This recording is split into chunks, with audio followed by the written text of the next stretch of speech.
الحمد لله نحمده ونستعينه ونستغفره ونؤمن به ونتوكل عليه ونعوذ بالله من شرور أنفسنا ومن سيئات أعمالنا من يهده الله فلا مضل له ومن يضلله فلا هادي له ونشهد أن لا إله إلا الله وحده لا شريك له ونشهد أن سيدنا مولانا محمدا عبده ورسوله أما بعد أعوذ بالله من الشيطان الرجيم بسم الله الرحمن الرحيم وما ينطق عن الهوى إن هو إلا وحي يوحى صدق الله العظيم اللهم صل على رسولك سيدنا محمد وعلى آل سيدنا محمد وبارك وسلم اللهم صل على رسولك سيدنا محمد وعلى آل سيدنا محمد وبارك وسلم اللهم صل على رسولك سيدنا محمد وعلى آل سيدنا محمد وبارك وسلم السلام عليكم ورحمة الله وبركاته. அன்பிற்கும் கண்ணியத்திற்கும் உரிய அல்லாஹ்வின் நல்லடியார்களே, சகோதரர்களே, சகோதரிகளே, தாய்மார்களே, நேற்றைய தினத்திலே நமது ஜனநாயக கடமையான எதிர்வரக்கூடிய 5 ஆண்டுகள் நம்மை யார் ஆள வேண்டும், யாரை தேர்வு செய்ய வேண்டும் என்ற நோக்கத்திலே நாமெல்லாம் வாக்கு செலுத்தியிருக்கக்கூடிய ஒரு நிலையிலான மறுநாள் ஜும்மா இன்றைய நாள். வாக்கு செலுத்திவிட்டோம், நம்முடைய நிலைமை இதற்கு பிறகு எல்லாம் சரியாகிவிடும் என்ற எண்ணமும் கூட சிலருக்கு இருக்கலாம். இந்த சூழ்நிலையிலே நம்முடைய இஸ்லாமிய பார்வை, இஸ்லாமிய எண்ணம் என்னவாக இருக்க வேண்டும், என்னவாக இருக்குகின்றது என்பதை குறித்து நாம் பார்க்க இருக்கின்றோம். என்று இஸ்லாமியர்களை பொறுத்தவரையில் ஆளக்கூடிய ஆட்சியாளர்களின் நிலை என்னவென்று சொன்னால், அவர்கள் உங்களுக்கு ரம்பம் வேண்டுமா அல்லது கத்தி போதுமா என்று சொல்லக்கூடிய அளவிற்கு நீங்கள் எதை தேர்வு செய்கின்றீர்கள் என்று சொல்லக்கூடிய ஒரு சூழ்நிலையில்தான் இன்றைய அரசாங்கங்கள், ஆட்சிகள் சென்று கொண்டிருப்பதை நாம் பார்க்கின்றோம். ஏனென்று சொன்னால், இந்த இந்திய மண்ணிலே இஸ்லாமியர்களுடைய வாழ்க்கை என்பது, ஒரு முஸ்லீம் அவன் காலை முதல் மாலை வரையிலே இஸ்லாமிய கோலத்தோடு, இஸ்லாமிய நடவடிக்கைகள் அமல்களோடு இஸ்லாத்தை முழுமையாக பின்பற்றி வாழ்வது அவனுக்கு உகந்ததாக தருகின்றதா, வாழ முடிகின்றதா, நிம்மதியாகத்தான் இருக்குகின்றார்களா என்றொரு கேள்வி. அதற்கு மேலாக மேலும் ஒரு முஃமின் தன்னுடைய ஈமானை பாதுகாப்பது என்பது மிகப்பெரிய சிக்கலான ஒரு காலகட்டம். மிக சிக்கலிலே வாழ்ந்து கொண்டிருக்கின்றார்கள். ஒரு முஃமினுடைய ஈமான் பறிபோவதற்குண்டான நிறைய வழிகள் இன்று திறந்து விடப்பட்டிருக்கின்றன. ஒன்று, கண்களை கொண்டு ஈமான் பறிபோகலாம், காதுகளை கொண்டு ஈமான் பறிபோகலாம், பேசக்கூடிய வார்த்தைகள், பேச்சை கொண்டு ஈமான் பறிபோகக்கூடும், நடவடிக்கைகளினால், எண்ணங்களினால் பறிபோகக்கூடிய ஒரு சூழ்நிலையிலே இன்றைய இஸ்லாமிய சமூகம் இருந்து கொண்டிருப்பதை நாம் பார்க்கின்றோம். இதில் ஆச்சரியமான செய்தி என்னவென்று சொன்னால், இன்று வடநாடுகளிலே இஸ்லாத்தை குறித்தும் முஸ்லிம்களை குறித்தும் பல வகையான வார்த்தைகளை பேச்சுகளை ஆளக்கூடிய ஆட்சியாளர்கள், அந்த மரபை சார்ந்தவர்கள், இஸ்லாத்திற்கு எதிரான கொள்கை கொண்டவர்களுடைய பேச்சுவார்த்தைகள் எல்லாம் மிக மோசமாக இருக்கக்கூடிய ஒரு காலகட்டம் இது. இன்று நேற்றல்ல, 1999 ஆரம்பித்து விட்டார்கள். ஏன் அந்த ஆண்டை குறிப்பிட்டு சொல்லுகின்றேன் என்றால், அதுதான் முதலாக என்டிஏ என்ற கூட்டணி ஆரம்பிக்கப்பட்ட வருடம் அது. வாஜ்பாய் முழுமையாக 5 ஆண்டுகள் ஆட்சி செய்தார். அந்த ஆட்சிக்கு அன்று தமிழகத்தை ஆட்சி செய்து கொண்டிருந்த ஆட்சியாளர்கள் துணை போயிருந்தார்கள். அந்த நேரத்திலே அவர்கள் முதலாவதாக கையில் எடுத்த ஒரு அம்சம், இந்த இஸ்லாத்திற்கு எதிராக மதரசாக்களை ஒழிக்க வேண்டும். மதரசாக்கள் என்ற பெயர் இருக்கக்கூடாது. மதரசாக்கள் இருப்பதினால்தான் அவர்கள் தங்களுடைய சிறு பிராயத்திலிருந்த பிள்ளைகளுக்கு இந்த ஜாதி வரியை ஊட்டுகின்றார்கள். இஸ்லாத்தை பற்றிய கருத்துக்களை ஊட்டி நமக்கு எதிராக அவர் செயல்படுத்த வைக்கின்றார்கள். அங்கு கத்தி சண்டை போக்குவரத்தை எல்லாம் அவர்கள் ஆரம்பித்து வைக்கின்றார்கள் என்றெல்லாம் பொருளை பேசப்பட்டது. இது வெறும் வார்த்தைக்காக சொல்ல இல்லை, அதில் நான் அனுபவப்பட்டிருக்கின்றேன். 1999 மஞ்சக்குப்பத்திலே இமாமாக இருக்கக்கூடிய ஆரம்ப காலகட்டங்கள் அது. அப்பொழுது எனக்கு கொடுக்கப்பட்டிருந்த வீடு ஒரு சின்ன குடிசை வீடு, பக்கத்தில் ஓட்டு கட்டிடம் மதரசா இருக்கும். பிறகு 99 காலகட்டங்களில் எனக்கு என்ற ஒரு வீடு அமைத்து ஒரு பக்கா வீடு ஒன்றை தயார் செய்து எனக்கு கொடுக்கப்பட்டு விட்டது. அந்த இடத்தை காலியான இடத்தில் மதரசா கட்டடம் ஒன்று அமைத்தார்கள். பகுதி இடம் ஓட்டு கட்டடமாக மதரசா நடைபெற்று கொண்டிருந்தது. அந்த 1999 இந்த பிஜேபி ஆட்சிக்கு வந்த பிறகு ஒரு நாள் சுபுஹ் தொழுகையில் தொழுதுவிட்டு மதரசா நடத்தி கொண்டிருக்கும் பொழுது ஒரு ஜீப் வந்து இருக்கின்றது. போலீஸ் இறங்குகின்றார்கள், காவலர்கள் இறங்கி, இது என்ன, இது மதரசா என்று இங்கு பெயர் இருக்கின்றது, மதரசை நூருல் ஹுதா என்ற ஒரு போர்டு இருக்கும், அது ஏன் வைத்திருக்கின்றீர்கள், என்ன சொல்லிக் கொடுக்கின்றீர்கள் என்பதாக என்னை மிரட்ட செய்கின்றார்கள். இங்கு ஒன்றும் இல்லையே, சிறு சிறு குழந்தைகள் குரான் ஓதி கொடுக்குகின்றோம், ஒழுக்கத்தை கற்றுக் கொடுக்குகின்றோம், தொழுகை முறை இஸ்லாமிய நடைமுறை பேணுதலை சொல்லிக் கொடுக்குகின்றோம், இதை தவிர இங்கு வேறொன்றும் இல்லையே என்று சொல்லும் பொழுது சுற்றி பார்க்கின்றார்கள். ஓரிடத்திலே பக்கத்தில் அந்த மதரசாவுடைய கட்டடத்திற்காக வேண்டி கோடாளி, கம்பு, அந்த ஆயுதங்கள் எல்லாம் இருக்குகின்றன, மம்முட்டி, பாறை எல்லாம் இருக்குது.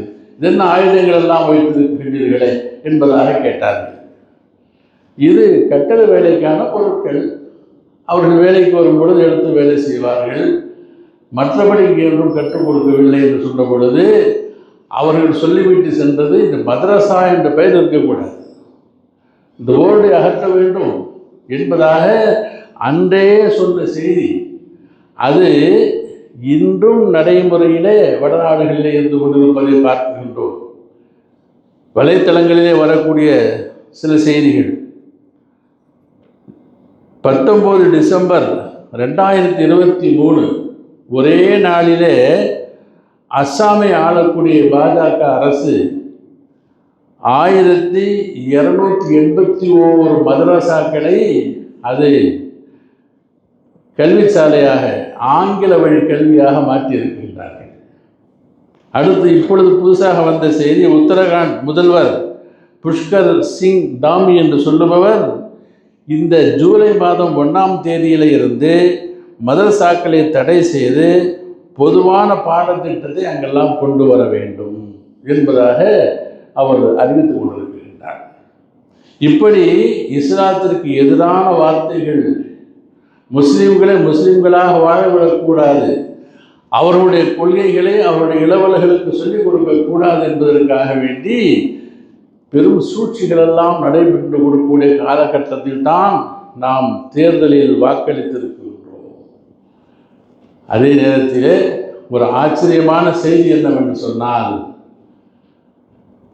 அருமை நாயகம் ரசூலுல்லாஹி ஸல்லல்லாஹு அலைஹி வஸல்லம் அவர்கள் இப்படியெல்லாம் நடக்கும் வாய்ப்பு இருக்குகின்றது, உலகத்தில் எப்படியெல்லாம் வரும் காலங்களிலே என்னுடைய உம்மத்துகள் சந்திப்பார்கள், என்ன சூழ்நிலையெல்லாம் ஏற்படும், அப்பொழுது அவர்கள் என்ன செய்ய வேண்டும், எப்படி அவர்களுக்கு எதிரிகள் தோன்றுவார்கள் என்பதை குறித்தெல்லாம் மிக அற்புதமாக சொல்லிவிட்டு சென்றிருக்கின்றார்கள்.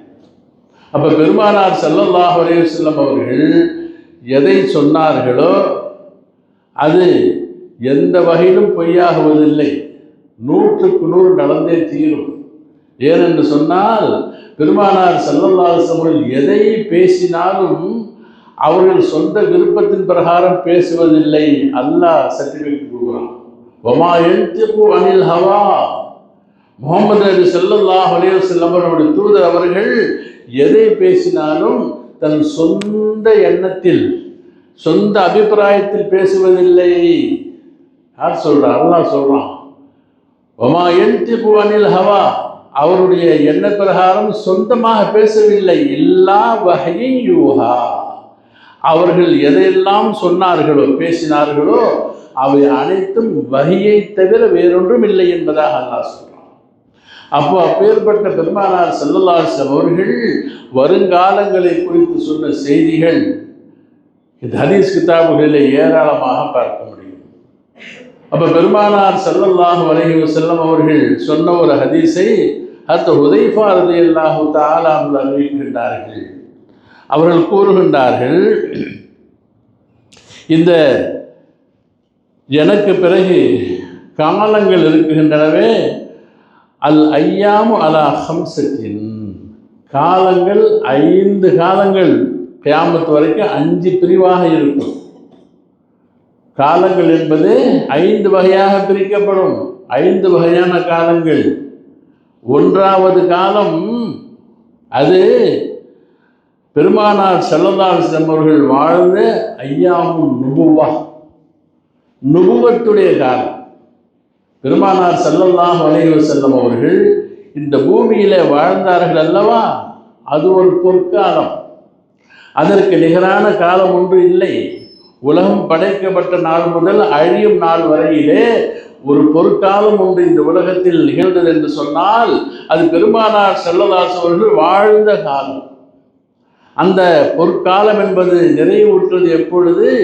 ஹிஜ்ரி 11ஆம் ஆண்டு ரபியுல் அவ்வல் 12ஆம் நாள் லுஹாவுடைய நேரத்திலே நிறைவு பெறுகின்றது. பொற்காலம் நிறைவு பெற்ற நேரம் அது.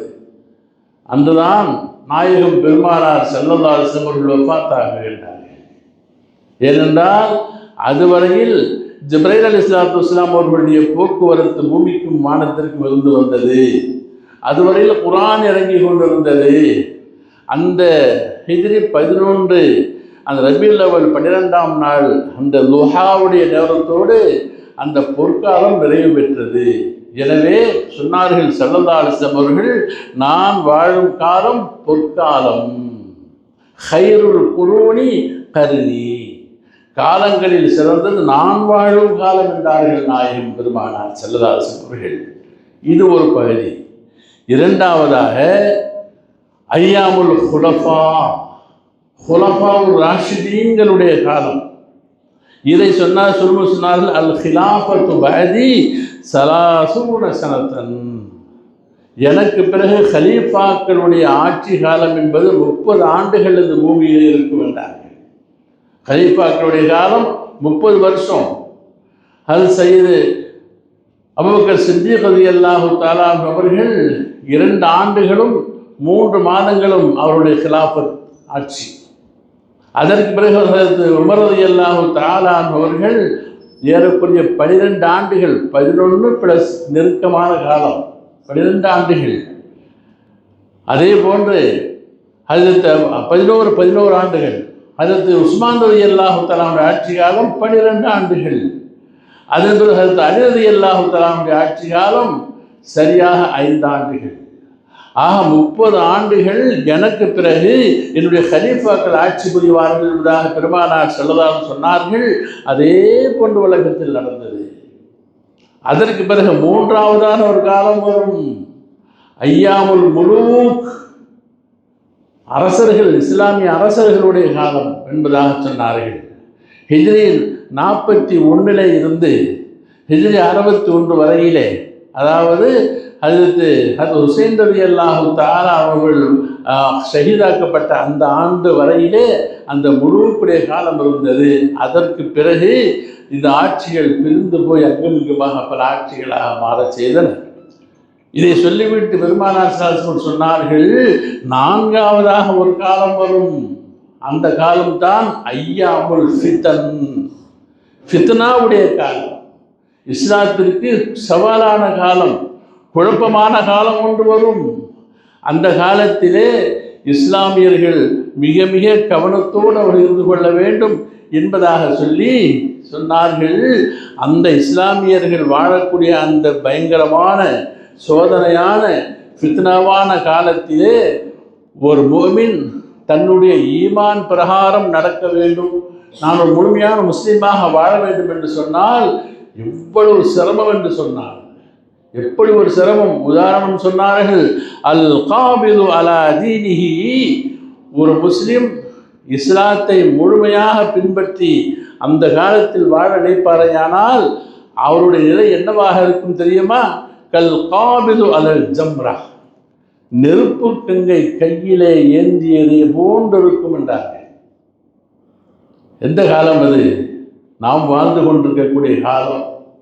இஸ்லாமியர்கள் என்று சொல்லப்பட்டால் ஒரு வகையான பார்வை, ஒரு வகையான பேச்சு, இஸ்லாத்தை குறித்தும் முஸ்லிம்களை குறித்தும் அவர்களை தளங்களிலே சினிமாக்களிலே பயங்கரமாக காட்டுவதும், பிறகு அவர்களை போன்று வேஷமிட்டு கொண்டு மஸ்ஜிதுகளுக்கு வருவதும், நான் உங்களை சார்ந்தவன் சகோதரன் என்பதாக சொல்லுவதும் ஒரு வேஷமான காலகட்டம் பார்த்து கொண்டிருக்கின்றோம்.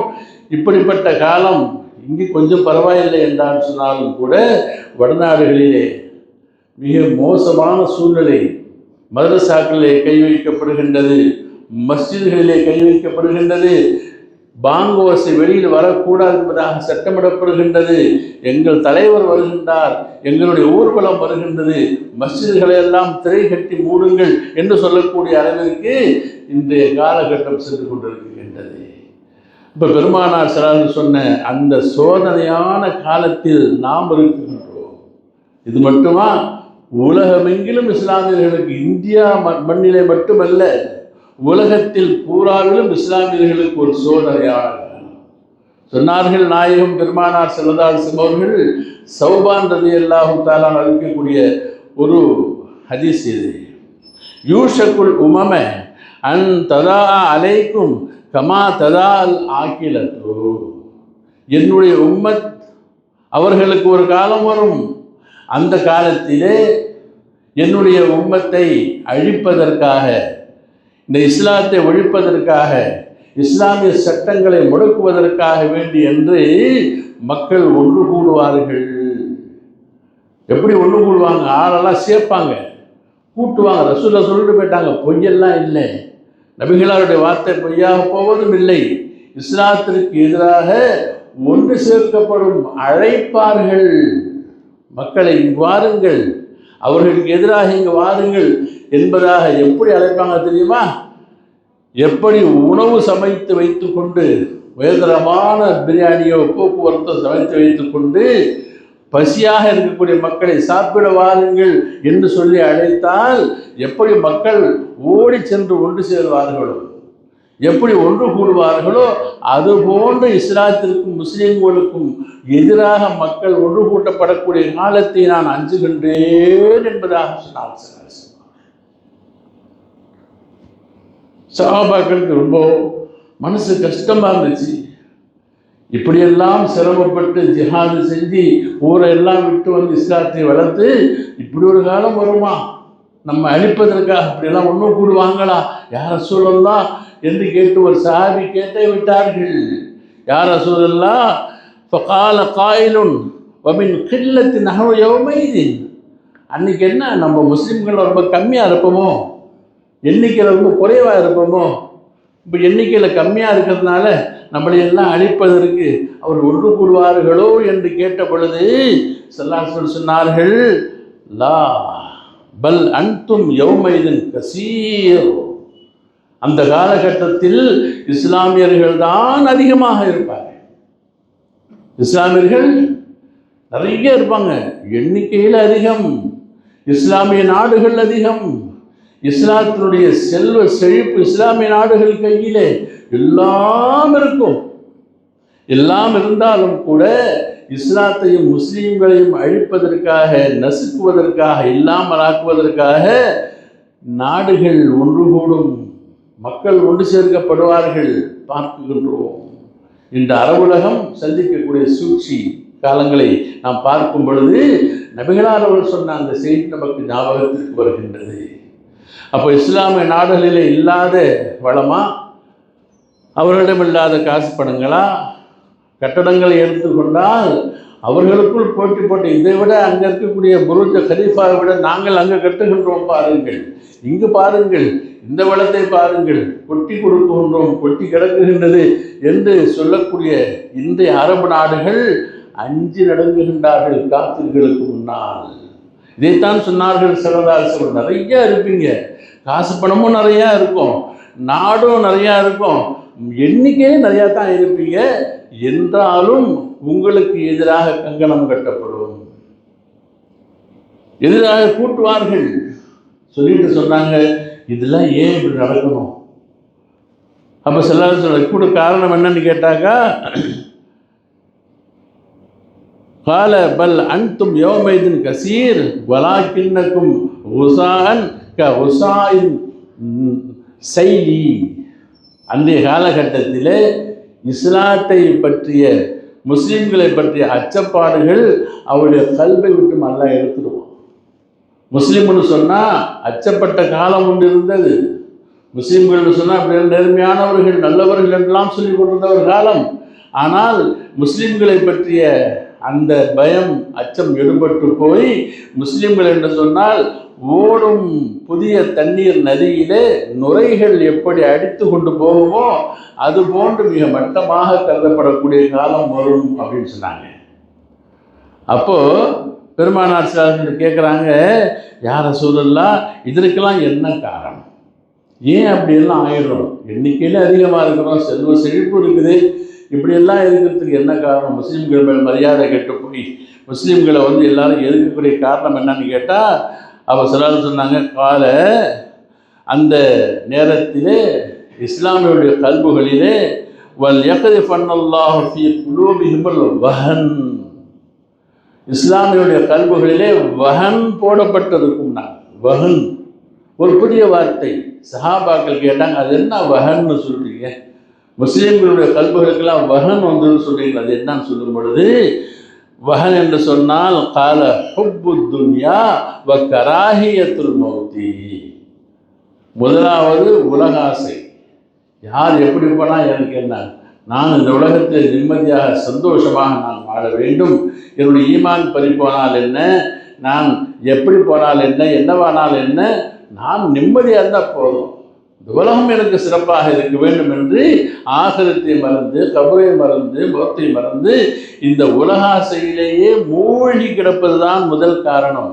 இரண்டாவது மரணத்தின் மீது உண்டான வெறுப்பு.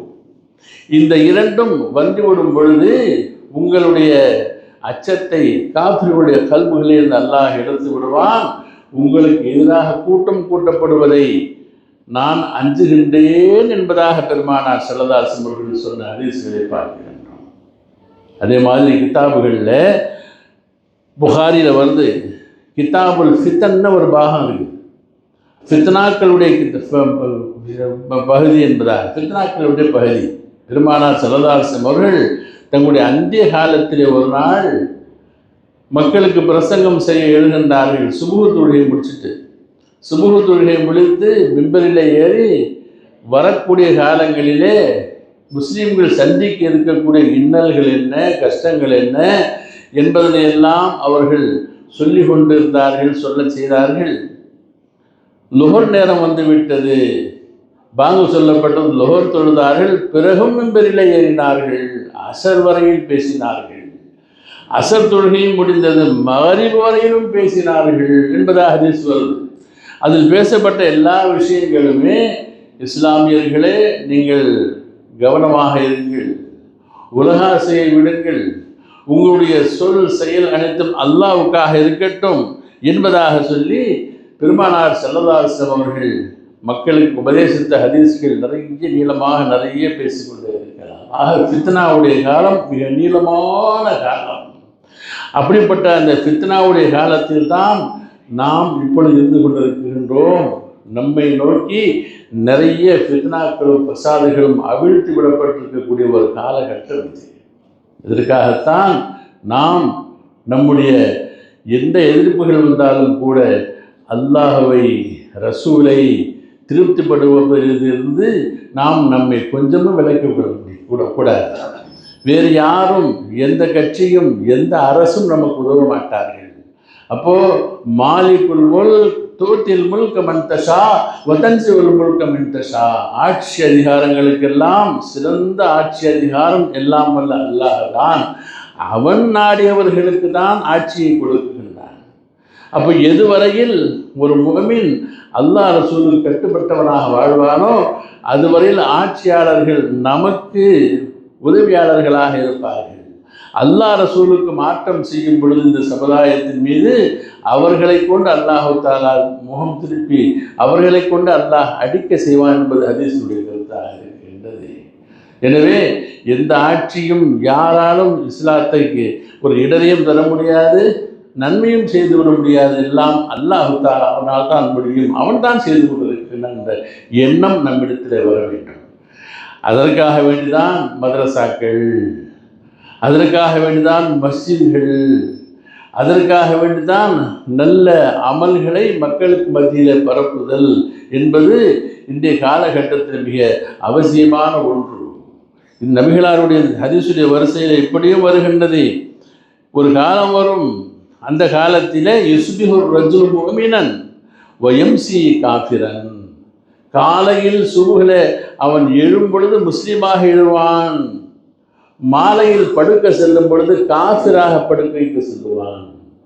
முஸ்லீமாக முழிப்பான், கண் விழிப்பான், அவனுடைய செயல்கள் சொல் நடப்பு எல்லாம் சரியில்லாததின் காரணமாக ஈமான் அற்றுப்போய் அவன் தூங்க போகும் பொழுது காஃபிராக படுக்கைக்கு செல்லுவான். அதே போன்ற யும்சிய முஃமினன் வ யுஸ்பிஹு காஃபிரன், இன்னும் சில பேர் காஃபிராக படுக்க செல்லுவார்கள், இரவிலே அல்லாஹ்வை அச்சப்பட்டு எழுந்து தொழுது வணங்கி இஸ்திக்பார்கள் செய்து காலையில் மூமினாக எழுந்திருப்பார்கள் என்பதாகவும் பெருமானார் ஸல்லல்லாஹு அலைஹி வஸல்லம் சொன்னார்கள்.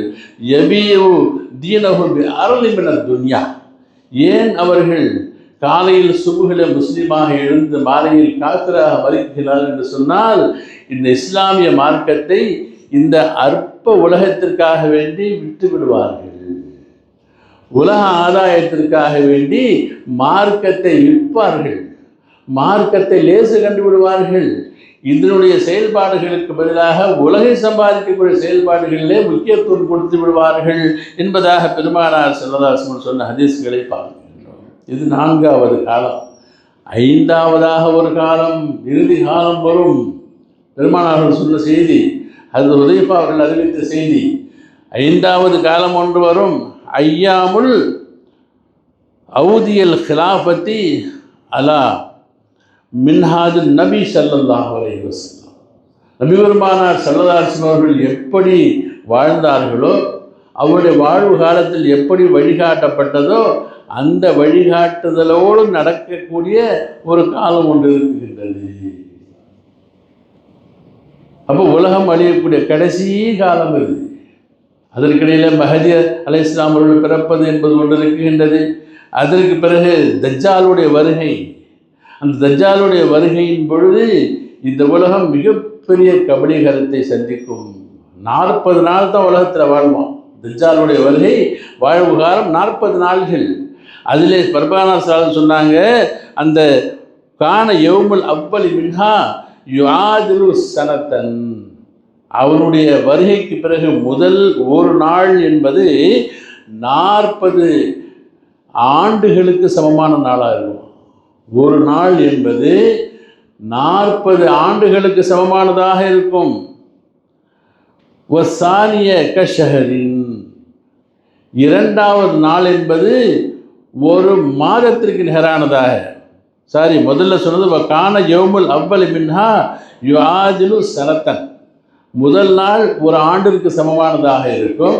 இரண்டாவது நாள் ஒரு மாதத்திற்கு நிகரானதாக இருக்கும். வசாலிசு கல் உஸ்பூ, மூன்றாம் நாள் என்பது ஒரு வாரத்திற்கு நிகரான நீளமாக இருக்கும்.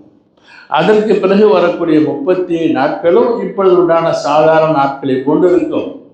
அவன் மனிதர்களுக்கு சொர்க்கத்தை நரகமாகவும் நரகத்தை சொர்க்கமாகவும் காட்டுவான், தன்னை ரப்பு என்பதாக சொல்லுவான், குரானை மறுக்க செய்வான், இல்லாத ஜாது மக்கள் வேலையெல்லாம் செய்வான். மக்களை வழிகெடுப்பதற்காக வேண்டி அவனுடைய சொல்லிலே மக்கள் மயங்கி மதிகட்டும் போவார்கள். அந்த காலகட்டத்தில் தான் நபீனா ஈசா அலைஹிஸ்ஸலாத்து வஸ்ஸலாம் அவர்கள் உலகத்திற்கு இறக்கப்படுவார்கள்.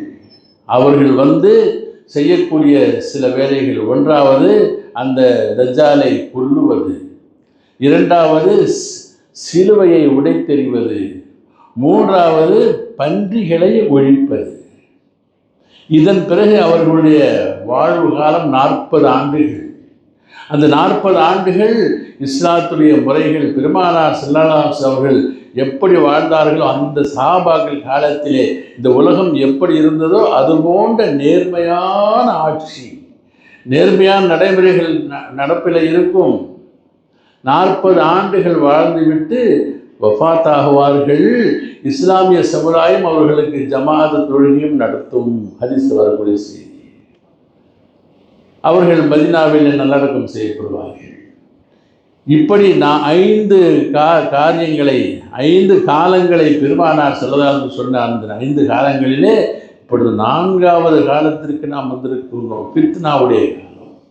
இந்த ஃபித்னாவுடைய காலத்தில் இருந்து நாம் விடுபட வேண்டும் என்று சொன்னால் நாம் இந்த அரசுகளை, அரசாட்சிகளை, இவைகளை நம்புவதை எல்லாம் ஒரு புறம் இருக்க, துன்யாவுக்காக வேண்டி நாம் நம்பினாலும் ஆகிரத்துக்காக உண்மையிலே நமக்கு நன்மையை தருபவனும் லா ஹவ்ல வலா குவத்த இல்லா பில்லாஹ், அல்லாஹ் ஒருவனை தவிர எந்த ஒரு நன்மையும் யாராலும் செய்ய முடியாது, எந்த ஒரு திண்மையும் அல்லாஹ் தஆலா அவனை தவிர திரும்பியை தடுக்கவும் முடியாது என்ற எண்ணத்தோடு மோமின்கள் வாழ்வதோடு மட்டுமல்லாமல் நம்முடைய சிறார்கள் இஸ்லாமிய சட்டத்திட்டங்களை உணர வேண்டும். அதிகமாக மார்க்க இல்முகளை நாம் அறியக்கூடியவர்களாக, மார்க்க கல்வி ஞானங்களை அறிய வேண்டும். அதற்காகத்தான் காலம் காலமாக மதரசாக்கள், மஸ்ஜிதுகளை அழகுபடுத்துவோம், மதரசாக்களை அழகுபடுத்துவோம், பெண் கல்விகளை ஊக்கப்படுத்துவோம் என்பதற்காக வேண்டி நிறைய ஏற்பாடுகள் இந்த சமுதாயத்தில் செய்யப்பட்டு வருகின்றன.